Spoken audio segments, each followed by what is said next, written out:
Hi hello friends, welcome back to mister missus Lakshmi Arun vlogs. ಎಲ್ಲರೂ ತುಂಬಾ ಚೆನ್ನಾಗಿದ್ದೀರಾ ಅಂತ ಭಾವಿಸ್ತಾ ಈ ವ್ಲಾಗ್ನ ಶುರು ಮಾಡ್ತಿದ್ದೀನಿ. ಇವತ್ತು ನಮ್ಮ ಜೀವನದ ಒಂದು ವಿಶೇಷವಾಗಿರೋ ಅಂಥ ದಿನ. ನಮಗೆ ಮದುವೆ ಆಗಿ ಇವತ್ತಿಗೆ 7 ವರ್ಷ ಆಯಿತು.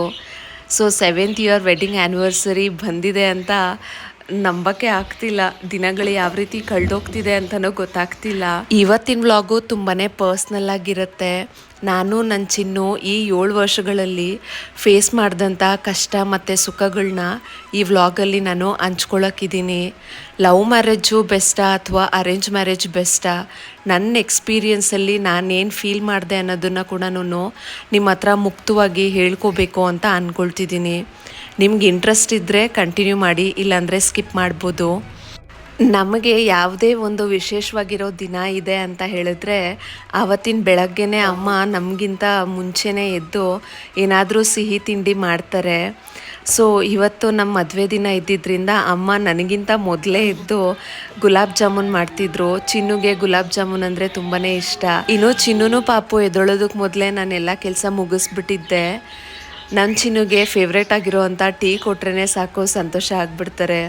ಸೊ ಆ್ಯನಿವರ್ಸರಿ ಸ್ಪೆಷಲ್ ಅಲ್ವಾ, ಸ್ವಲ್ಪ ಎಕ್ಸ್ಟ್ರಾನೇ ಟೀ ಕೊಟ್ಟೆ ಇವತ್ತು. ಅದರಲ್ಲೇನು ಸ್ಪೆಷಲ್ ಅಂತ ಅಂತೀರಾ, ಯಾಕಂದರೆ ಅವ್ರಿಗೆ ಗ್ಯಾಸ್ ಪ್ರಾಬ್ಲಮ್ ಇರೋದ್ರಿಂದ ಬರ್ಪಿಂಗ್ ಆಗ್ತಿರುತ್ತೆ. ಅವರು ಎಷ್ಟೇ ಜಾಸ್ತಿ ಕೇಳಿದ್ರು ನಾನು ಅದರಲ್ಲಿ ಕಡಿಮೆ ಮಾಡಿ ಇಷ್ಟು ಕೊಡ್ತಾ ಇರ್ತೀನಿ. ಇನ್ನೊಂದು ಚೂರು ಕೊಡೆ ಅಂತ ಪಾಪ ಯಾವಾಗಲೂ ಕಾಡ್ತಾ ಇರ್ತಾರೆ, ಬೇಡ್ತಾ ಇರ್ತಾರೆ. ಸೊ ಅದಕ್ಕೆ ಇವತ್ತು ಕೇಳೋದಕ್ಕೆ ಮೊದಲೇನೆ ಒಂದು ಮಗ್ ಫುಲ್ಲೂ ಟೀ ಕೊಟ್ಟೆ. ಇನ್ನು ನಮ್ಮ ವೆಡ್ಡಿಂಗ್ ಆ್ಯನಿವರ್ಸರಿಗೆ ನಾನು ಉಟ್ಕೊಂಡಿದ್ದಿದ್ದು ಸ್ಯಾರಿ ಇದು. ನನಗೆ ಹ್ಯಾಂಡ್ಲೂಮ್ ಕಾಟನ್ ಸ್ಯಾರೀಸ್ ಅಂದರೆ ತುಂಬಾ ಇಷ್ಟ. ಈಗ ಇದು ಟ್ರೆಂಡಿಂಗ್ ಅಂತಲೇ ಹೇಳ್ಬೋದು. ಈ ಸ್ಯಾರಿ ಫ್ಯಾಬ್ರಿಕ್ ಬಂದು ತುಂಬಾ ಸಾಫ್ಟಾಗಿರುತ್ತೆ. ಫಸ್ಟೆಲ್ಲ ಕಾಟನ್ ಸ್ಯಾರಿ ಅಂತ ಹೇಳಿದ್ರೆ ಒಳ್ಳೆ ಪೇಪರ್ ಥರ ದಪ್ಪ ದಪ್ಪ ಕಾಣಿಸ್ತಾ ಇದ್ವಿ. ಬಟ್ ಇದು ತುಂಬ ಸಾಫ್ಟಾಗಿರುತ್ತೆ ಕಾಟನ್ ಸ್ಯಾರಿ, ಮತ್ತು ನೋಡೋದಕ್ಕೂ ಎಲಿಗೆಂಟಾಗಿರುತ್ತೆ. ನಾನು ಇದಕ್ಕೆ ವೈಟ್ ಬ್ಲೌಸ್ ಬರುತ್ತೆ, ಆದರೆ ಸ್ಟಿಚ್ ಮಾಡೋದಕ್ಕೆಲ್ಲ ಟೈಮ್ ಇಲ್ಲ ಅಂತ ಹೇಳಿ ರೆಡಿಮೇಡ್ದು ಫುಲ್ ಸ್ಲೀವ್ದು ಬ್ಲೌಸ್ ತೊಗೊಂಡಿದ್ದೆ. ಇದಕ್ಕೆ ತುಂಬಾ ಚೆನ್ನಾಗಿ ಒಪ್ತಾ ಇತ್ತು ಅದು. ನಾನು ಬೇರೆ ಒಂದು ಬ್ಲೌಸ್ ಆರ್ಡರ್ ಮಾಡಿದ್ದೆ, ಬಟ್ ಅದು ಡಿಲೇ ಆಗೋಯ್ತು ಅಂತ ಹೇಳಿ ಇದನ್ನೇ ಇವತ್ತು ವೇರ್ ಮಾಡಿಕೊಂಡೆ. ನೀವೇನಾದರೂ ಸಿಂಪಲ್ ಪರ್ಸನ್ ಆಗಿದ್ರೆ ಡೆಫಿನೆಟ್ಲಿ ಈ ಸ್ಯಾರಿ ನಿಮಗೆ ಆಪ್ಟ್ ಅಂತಲೇ ಹೇಳ್ತೀನಿ. ಈ ಸಮ್ಮರ್ಗೆ ಅಷ್ಟು ಲೈಟ್ ವೆಯ್ಟ್ ಆಗಿರೋವಂಥ ಸ್ಯಾರಿ ನಮಗೆ ತುಂಬ ಕಂಫರ್ಟ್ ಝೋನ್ ಕೊಡುತ್ತೆ ಮತ್ತು ಎಲಿಗೆಂಟಾಗಿ ಕಾಣಿಸುತ್ತೆ. ನಾವು ಸಿಂಪಲ್ ಆ್ಯಂಡ್ ಕ್ಲಾಸಿಯಾಗಿ ಮತ್ತು ಬ್ಯೂಟಿಫುಲ್ಲಾಗಿ ಕಾಣಿಸ್ಬೇಕು ಅಂತ ಹೇಳಿದ್ರೆ ಆಕ್ಸಿಡೈಸ್ ಜ್ಯುವೆಲ್ರಿ ಜೊತೆ ಇದನ್ನು ಮ್ಯಾಚ್ ಮಾಡಿದ್ರೆ ತುಂಬಾ ಪರ್ಫೆಕ್ಟ್ ಲುಕ್ ಕೊಡುತ್ತೆ. ಬೆಳಗಿನ ಪೂಜೆ ಮುಗಿಸ್ಕೊಂಡು ದೇವಸ್ಥಾನಕ್ಕೆ ಹೋಗಿ ಬಂದು ಅಮ್ಮನ ಹತ್ರ ಆಶೀರ್ವಾದ ತೊಗೊಂಡ್ವಿ. ತುಂಬಾ ಸಿಂಪಲ್ಲಾಗಿ, ಯಾವುದೇ ಆಡಂಬರ ಇಲ್ಲದೆ ತುಂಬ ಶಾಂತವಾಗಿ ಈ ದಿನನ ಶುರು ಮಾಡಬೇಕು ಅಂತ ಅಂದ್ಕೊಂಡಿದ್ವಿ. ಬೆಳಗ್ಗೆ ಒಂದು ಕಪ್ ಕಾಫಿ, ದೇವ್ರ ಪೂಜೆ, ಅದಾದಮೇಲೆ ದೇವಸ್ಥಾನ, ಮತ್ತೆ ಬಂದು ಅಮ್ಮನ ಹತ್ರ ಆಶೀರ್ವಾದ ಪಡ್ಕೊಳ್ಳೋದು. ನಿಜ ಹೇಳಬೇಕು ಅಂದರೆ ಈ ಚಿಕ್ಕ ಚಿಕ್ಕ ಕ್ಷಣಗಳಲ್ಲೇ ಒಂದು ಸಂತೋಷ ಮತ್ತು ಖುಷಿ ಇರೋದು ಅಲ್ವಾ. ಇನ್ನು ನನ್ನ ಚಿನ್ನು ಬಾಂಧವ್ಯ ಅಂತೂ ದೇವ್ರು ಕೊಟ್ಟಿರೋ ವರ ಅಂತಲೇ ಹೇಳ್ಬೋದು. ಈ 7 ಇಯರ್ಸ್ ಆಫ್ ಮ್ಯಾರೇಜ್ ಜರ್ನಿಯಲ್ಲಿ ನಾವೆಷ್ಟೋ ಸವಾಲುಗಳನ್ನ ಎದುರಿಸಿದ್ದೀವಿ. ಎಷ್ಟೋ ಏಳು ಬೀಳುಗಳು, ಸೋಲು ಗೆಲುವುಗಳು ಮತ್ತು ಸುಖ ದುಃಖಗಳು ಎಲ್ಲದನ್ನು ನೋಡಿದ್ದೀವಿ. ಆದರೆ ಏನೇ ಆದರೂ ನಾವು ಒಬ್ರಿಗೊಬ್ರು ಬೆನ್ನೆಲುಬಾಗಿ ನಿಂತಿದ್ವಿ. ಅದೇ ನಮ್ಮ ಪ್ಲಸ್ ಪಾಯಿಂಟು. ಎಷ್ಟೋ ಕನಸುಗಳನ್ನ ಕಟ್ಕೊಂಡು ನಾವು 10 ವರ್ಷ ಒಬ್ರನ್ನೊಬ್ರು ಪ್ರೀತಿ ಮಾಡಿ ಮದುವೆ ಆದ್ವಿ ಅನ್ನೋದ್ರಲ್ಲಿ ನಮಗೆ ತುಂಬಾ ಸಂತೋಷ ಇದೆ. ನಾವು ಪ್ರೀತಿ ಮಾಡಿ ಮದುವೆ ಆದ್ವಿ ಅನ್ನೋದಕ್ಕಿಂತ ಪ್ರೀತಿ ಮಾಡೋದಕ್ಕೆ ಮೊದಲು ದೊಡ್ಡೋರ ಅನುಮತಿ ಪಡ್ಕೊಂಡು ಆಮೇಲೆ ಪ್ರೀತಿ ಮಾಡಿ ನಮ್ಮ ರಿಲೇಷನ್ಶಿಪ್ನ ಕಂಟಿನ್ಯೂ ಮಾಡಿದ್ವಿ ಅಂತ ಹೇಳೋದೇ ಕರೆಕ್ಟ್ ಅನಿಸುತ್ತೆ. ನಮ್ಮ ಲವ್ ಸ್ಟೋರಿ ವ್ಲಾಗ್ನ ನೀವೇನಾದರೂ ಮಿಸ್ ಮಾಡಿದರೆ ಆ ವ್ಲಾಗ್ನ ಇಲ್ಲಿ ಟ್ಯಾಗ್ ಮಾಡಿದ್ದೀನಿ. ಇಂಟ್ರೆಸ್ಟ್ ಇದ್ದರೆ ಟೈಮ್ ಇದ್ದಾಗ ಚೆಕ್ ಮಾಡಿ. ಡೆಫಿನೆಟ್ಲಿ ನಾವು ಮದುವೆ ಆಗೋದಕ್ಕೆ ಮೊದಲು ಎಷ್ಟೋ ಕನಸುಗಳು ಇಟ್ಕೊಂಡಿದ್ವಿ. ಮದುವೆ ದಿನಾನೂ ಅಷ್ಟೇ ತುಂಬ ಕನಸುಗಳು ಇಟ್ಕೊಂಡಿದ್ವಿ. ಒನ್ ಪಾಯಿಂಟ್ ಇನ್ ಟೈಮು ನಮ್ಮ ಕನಸುಗಳೆಲ್ಲ ಚೂರಾಗೋದ್ವು ಅಂತ ಹೇಳಿದ್ರೆ ತಪ್ಪಾಗೋದಿಲ್ಲ. 10 ವರ್ಷಗಳ ಕಾಲ ಪ್ರೀತಿ ಮಾಡಿದ್ದ ನಮಗೆ ಏನನ್ನಿಸ್ತು ಅಂತ ಹೇಳಿದ್ರೆ ಒಬ್ರನ್ನೊಬ್ರು ತುಂಬಾ ಚೆನ್ನಾಗಿ ಅರ್ಥ ಮಾಡ್ಕೊಂಡಿದ್ದೀವಿ. ಮದುವೆ ಆದಮೇಲೆ ನಮ್ಮ ಲೈಫು ತುಂಬಾ ಹ್ಯಾಪಿಯಾಗಿರುತ್ತೆ. ಯಾವುದೇ ರೀತಿ ಕಷ್ಟಗಳು ನಮ್ಮ ಜೀವನದಲ್ಲಿ ಬರೋದೇ ಇಲ್ಲ ಅನ್ನೋ ಅಂಥ ಒಂದು ಅಪನಂಬಿಕೆ ಇಟ್ಕೊಂಡ್ಬಿಟ್ಟಿದ್ವಿ ನಾವು. ಸೀರಿಯಸ್ಲಿ ಅದು ಒಂದು ಕೈಂಡ್ ಆಫ್ ಡ್ರೀಮ್ ಅಂತಲೇ ಹೇಳ್ಬೋದು. ಕನಸಿನ ಲೋಕದಲ್ಲೇ ನಾವು ಬಾಳ್ತಿದ್ವಿ. ಬಟ್ ಮದುವೆ ಆದಮೇಲೆ ಎಲ್ಲನೂ ತಲೆ ಕೆಳಗಾಗ್ಬಿಡುತ್ತೆ ಅಂತ ಯಾವತ್ತೂ ನಾವು ಅಂದ್ಕೊಂಡೇ ಇರಲಿಲ್ಲ. ಯಾಕೆ ಅಂತ ಹೇಳಿದ್ರೆ ಮದುವೆಗೆ ಮೊದಲೇನೆ ನನ್ನ ಅಮ್ಮಂಗೆ ಚಿನ್ನು ಬಗ್ಗೆ ತುಂಬ ಚೆನ್ನಾಗಿ ಗೊತ್ತಿತ್ತು. ಅವ್ರ ಅಪ್ಪ ಅಮ್ಮನ್ನ ಕೂಡ ನೋಡ್ದಿರ ನನ್ನ ಮಾತು ಒಂದೇ ಒಂದು ಮಾತುಗೋಸ್ಕರ ಅವರು ನನ್ನ ಮಗಳು ಚೆನ್ನಾಗಿರಲಿ ಅಂತ ಹೇಳಿ ಚಿನ್ನುನ ಒಪ್ಕೊಂಡಿದ್ರು. ಇನ್ನು ನನ್ನನ್ನು ಪ್ರೀತಿ ಮಾಡೋದಕ್ಕೆ ಮೊದಲೇನೆ ಚಿನ್ನು ಅವ್ರ ಅಪ್ಪ ಅಮ್ಮಂಗೂ ಈ ರೀತಿ ನಾನು ಒಂದು ಹುಡುಗಿನ ಇಷ್ಟಪಡ್ತಿದ್ದೀನಿ ಅಂತ ಹೇಳಿದ್ಮೇಲೆ ಅವರು ಒಪ್ಪಿಗೆ ಕೊಟ್ಟ ಮೇಲೇ ಅವರು ನನ್ನ ಜೊತೇಲಿ ಕಂಟಿನ್ಯೂ ಮಾಡಿದರು. ಈ 10 ಇಯರ್ಸ್ ಆಫ್ ಲವ್ ಜರ್ನಿಯಲ್ಲಿ ಅವರ ಅಪ್ಪ ಅಮ್ಮನೂ ನನಗೆ ತುಂಬಾ ಕ್ಲೋಸ್ ಆಗಿದ್ದರು. ನನ್ನ ಅಮ್ಮಂಗೂ ಅಷ್ಟೇ ಚಿನ್ನು ತುಂಬಾ ಇಷ್ಟ ಆಗಿದ್ದರು. ನಮ್ಮ 10 ಇಯರ್ಸ್ ಆಫ್ ಲವ್ ಜರ್ನಿ ಯಾವ ರೀತಿ ಇತ್ತು ಅಂತ ಹೇಳಿದ್ರೆ, ನಾವು ಒಬ್ರಿಗೊಬ್ರು ತುಂಬಾ ಬೆಸ್ಟ್ ಫ್ರೆಂಡ್ಸ್ ಆಗಿದ್ವಿ. ನಾವು ಮಾತ್ರನೇ ಬೆಸ್ಟ್ ಫ್ರೆಂಡ್ಸ್ ಆಗಿರೋದಲ್ಲ, ನನ್ನ ತಾಯಿ ಮತ್ತು ಅವ್ರ ತಾಯಿ ಕೂಡ ಅಕ್ಕ ತಂಗಿರ ಥರ ಇರಬೇಕು ಅಂತ ಹೇಳಿ ನನ್ನ ಕೈಲಾದಷ್ಟು ತುಂಬಾ ಪ್ರಯತ್ನ ನಾನು ಮಾಡಿದ್ದೆ. ಮದುವೆಗೆ ಮುಂಚೆನೇ ಅವರು ನಮ್ಮ ಮನೆಗೆ ಬಂದೋಗೋದು, ನಾವು ಅವ್ರ ಮನೆಗೆ ಬಂದೋಗೋದು, ಮತ್ತು ಎಲ್ಲ ಮದರ್ಸ್ ಡೇಗೂ ಅಷ್ಟೇ ನಾನು ಅವ್ರ ಮನೆಗೆ ಹೋಗಿ ಕೇಕ್ ಕಟ್ ಮಾಡಿಸೋದು ಅಥವಾ ಎಲ್ಲರನ್ನೂ ಕರೆಸಿ ಮನೆಯಲ್ಲೇ ಜೊತೇಲಿ ಕೇಕ್ ಕಟ್ ಮಾಡಿಸೋದು, ಚಿಕ್ಕ ಚಿಕ್ಕ ಸಂಭ್ರಮಗಳು, ತುಂಬ ಖುಷಿಯಾಗಿದ್ದಿದ್ದ ದಿನಗಳು. ಆಗ ಯಾರ ಮನಸ್ಸಲ್ಲೂ ನಿಷ್ಕಲ್ಮಶತೆ ಅನ್ನೋದೇ ಇರಲಿಲ್ಲ. ನನ್ನ ತಾಯಿ ಮತ್ತು ಅವ್ರ ತಾಯಿ ಇಬ್ಬರೂ ನನಗೆ 2 ಕಣ್ಗಳ ಥರ ನಾನು ನೋಡ್ಕೊಳ್ತಿದ್ದೆ. ಬರೀ ತಾಯಿ ಪ್ರೀತಿ ಕಂಡು ಬೆಳೆದಂಥ ನನಗೆ ಕೂಡು ಕುಟುಂಬ ಅಂದರೆ ತುಂಬಾ ಇಷ್ಟ. ಮದುವೆ ಆಗಿ ಹೋದ್ಮೇಲೆ ಎಲ್ಲರೂ ಒಟ್ಟಿಗೆ ತುಂಬ ಚೆನ್ನಾಗಿ ಒಬ್ರಿಗೊಬ್ರು ಪ್ರೀತಿ ಹಂಚ್ಕೊಂಡು ಬಾಳಬೇಕು ಅಂತ ಕನಸು ಕಂಡ್ಕೊಂಡು ಹೋಗಿದ್ದೆ. ಬಟ್ ಆದರೆ ಈ ಜೀವನನೇ ಬೇಡಪ್ಪ, ಸತ್ತೇ ಹೋಗ್ಬಿಡೋಣ ಅನ್ನೋಷ್ಟು ನನ್ನ ಜೀವನ ಬೇಸರ ಆಗುತ್ತೆ ಅಂತ ನಾನು ಯಾವತ್ತೂ ಅಂದ್ಕೊಂಡಿರಲಿಲ್ಲ. ಯಾವಾಗಲೂ ಅಷ್ಟೇ ನನ್ನ ಸುತ್ತಮುತ್ತ ಇದ್ದವ್ರನ್ನ ಮೋಟಿವೇಟ್ ಮಾಡ್ಕೊಂಡಿದ್ದಿದ್ದು ನಾನು, ತುಂಬಾ ಸ್ಟ್ರಾಂಗ್ ಪರ್ಸನ್ ಆಗಿದ್ದಿದ್ದು ನಾನು. ಧೈರ್ಯ ಕಳ್ಕೊಂಡು ಜೀವನನೇ ಬೇಡ ಅಂದ್ಕೊಳ್ಳೋ ಅಷ್ಟು ಪರಿಸ್ಥಿತಿಗೆ ನನ್ನ ಜೀವನ ಬಂದ್ಬಿಟ್ಟಿತ್ತು. ನಮ್ಮಮ್ಮ ಎಷ್ಟು ನಂಬಿಕೆ ಇಟ್ಟಿದ್ರು ಅಂತ ಹೇಳಿದ್ರೆ ಅವ್ರ ಫ್ಯಾಮಿಲಿ ಮೇಲೆ, ನಾವಿನ್ನೂ ಮದುವೆನೇ ಆಗಿರಲಿಲ್ಲ ಅಥವಾ ಎಂಗೇಜ್ಮೆಂಟ್ ಕೂಡ ಆಗಿರಲಿಲ್ಲ. ಆಗಲೇ ನಾವು ಒಂದು ಡಿಸಿಷನ್ಗೆ ಬಂದಿದ್ವಿ. ನಾನು ಸಿಂಗಲ್ ಪೇರೆಂಟು ಮತ್ತು ನಾನು ಒಬ್ಬಳೇ ಮಗಳು, ಅವರು ಅಷ್ಟೇ ಒಬ್ಬನೇ ಮಗ. ಎಲ್ಲರೂ ಒಟ್ಟಿಗೆ ಇರೋಣ ಅಂತ ಹೇಳಿ ಯೋಚನೆ ಮಾಡಿ ಜೊತೆಗೆ ಮನೆ ಕಟ್ಟೋಣ ಅಂತ ಹೇಳಿ ಮೇಲೆ ಮನೆ ಕಟ್ಟೋದಕ್ಕೆ ಅಮ್ಮ ಹಾರ್ಡ್ ಕ್ಯಾಶಾಗಿ 5 ಲಕ್ಷ ಅಪ್ಪ ಅಮ್ಮಂಗೆ ತೊಗೊಂಡೋಗಿ ಅವ್ರ ಕೈಯಲ್ಲಿ ಕೊಟ್ಟರು.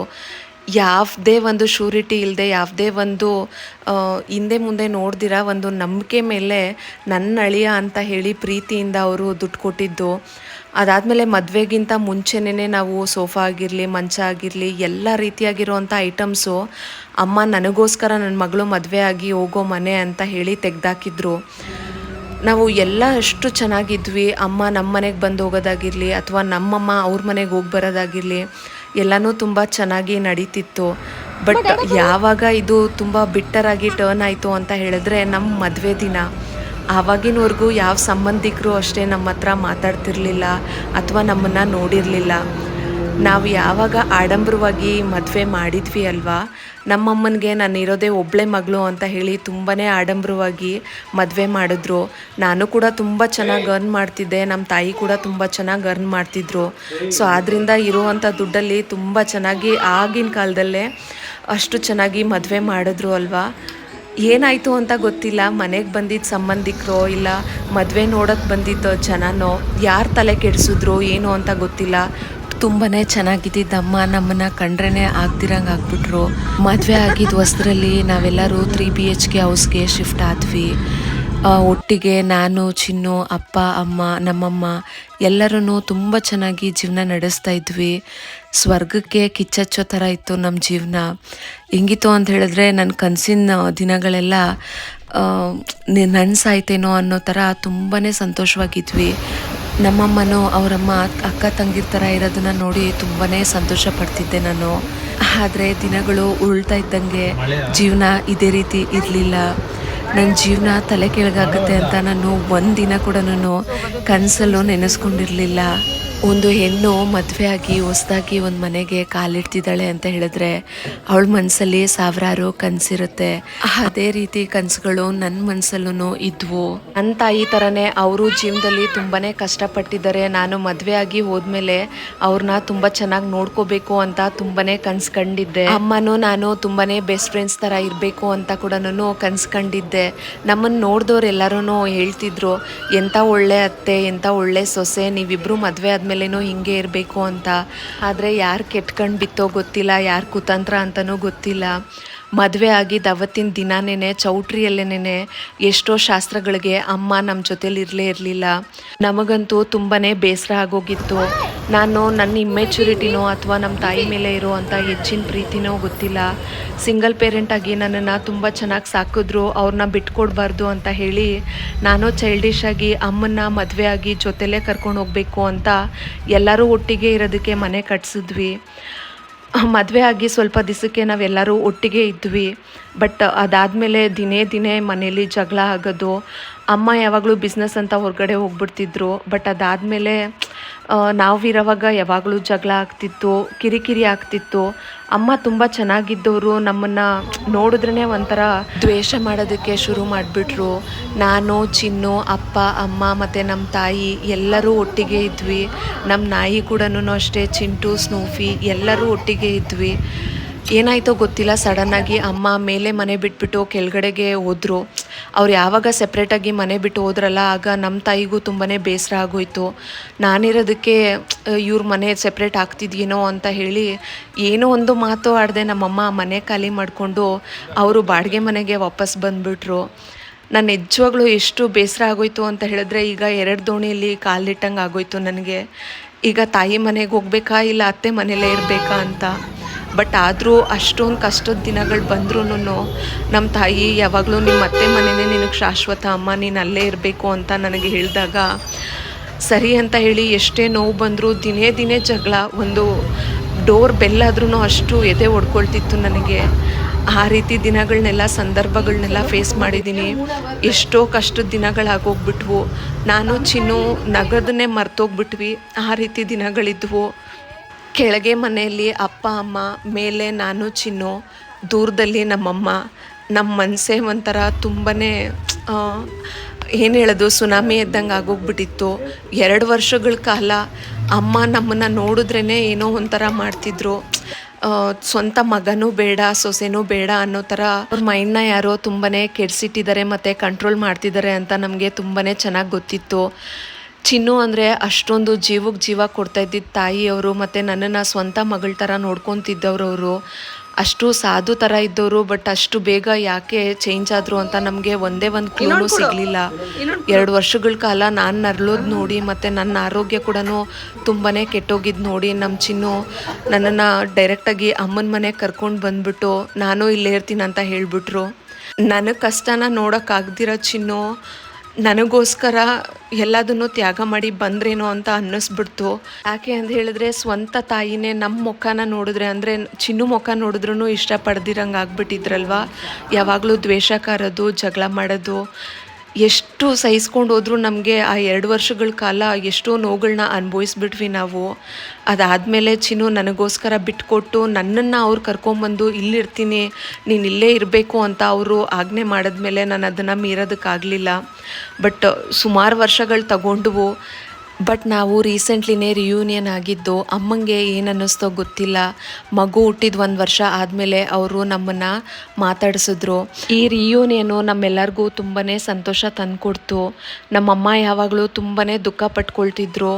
ಚಿನ್ನದಂಥ ಮಗಳನ್ನ ಮದುವೆ ಮಾಡಿ ಕೊಟ್ಟೆ, ಆದರೆ ಯಾರೂ ಬಾಳ್ಸೋದಕ್ಕಾಗಲಿಲ್ವಲ್ಲ, ಇಷ್ಟೊಂದು ದುಃಖ ಮತ್ತು ಕಣ್ಣೀರಲ್ಲಿ ಕೈ ತೊಳ್ಯಂಗೆ ಮಾಡಿಬಿಟ್ರು ನನ್ನ ಮಗಳನ್ನ ಅಂತ ತುಂಬಾ ಬೇಸರ ಮಾಡ್ಕೊಳ್ತಾಯಿದ್ರು ಅಮ್ಮ.